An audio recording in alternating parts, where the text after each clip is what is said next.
I gave my life to that company. I wasn't flashy. I wasn't the kind of guy who bragged at meetings or talked over others.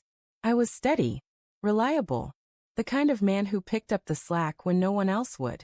For years, I was the one keeping the books balanced, catching mistakes, and quietly fixing them before they ever reached my boss's desk. I thought loyalty meant something. But one night, I saw numbers that didn't add up. Transfers, hidden accounts, money that had no business being there. At first, I thought it was a mistake, an oversight. But the deeper I looked, the clearer it became. My boss was running a slush fund. I felt sick. Still, I believed I was doing the right thing when I brought it to him. I thought he'd thank me. I thought I was protecting him, protecting the company. But I was wrong. I was dead wrong. I walked into his office, the evidence in my hands, my heart pounding. I explained everything, the payments, the shell accounts, the hidden money trail.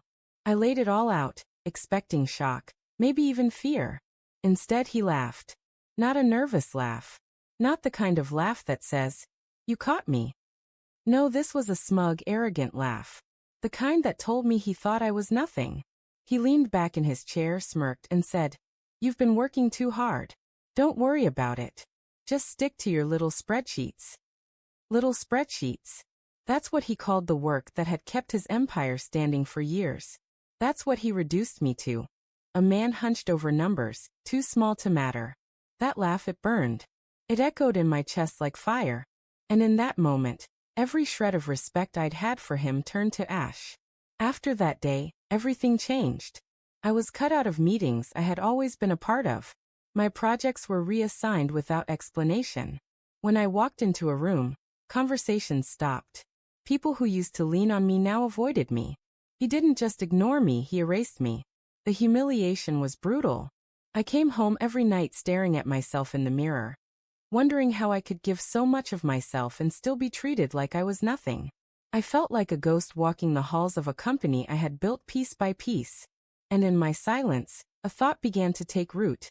I wasn't invisible. I was disposable. And I swore I'd never let him laugh at me again. I went back into the books, but this time, not to save him. This time to bury him. I traced every dirty dollar, every offshore transfer, every lie he thought was hidden. I dug through emails, contracts, invoices that didn't exist. I copied everything. And I kept smiling in front of him. I played the loyal accountant, the harmless worker bee, the man with little spreadsheets. But behind the scenes, I was building a case. Every click of my keyboard was another nail in the coffin of his empire. And the best part? He didn't suspect a thing. He thought I was still loyal, still bending under his arrogance. What I was really doing was loading the gun. When the moment was right, I pulled the trigger. I didn't confront him. I didn't walk into his office like some desperate fool looking for recognition. No, I went over his head. Way over. I sent everything, every record, every detail, to the board, to the authorities, to the people who had the power to crush him. And I timed it perfectly. He was on a luxury cruise when it all came crashing down, surrounded by champagne, bragging about how untouchable he was, while back home, investigators were freezing his accounts and dismantling everything he had built. Imagine it, sitting on a sunlit deck, drink in hand, when the calls start coming in, when the emails start flooding, when the empire you mocked others for protecting is suddenly ripped apart. That cruise he paid for with stolen money? It became the stage for his downfall. And me? I sat back, calm, steady, finally in control. By the time he stepped off that ship, it was over. His accounts were frozen. His reputation destroyed. His so-called empire sank beneath the weight of his greed. And the laugh that once haunted me? It was gone. I realized something then. Silence can be a weapon. Patience can be a blade. And loyalty. Loyalty is only sacred when it's respected. I wasn't just an employee. I wasn't a fool. I was the tide that sank his cruise. And the best part? He never saw it coming. So laugh all you want. Mock the men who stand beside you. Dismiss their warnings.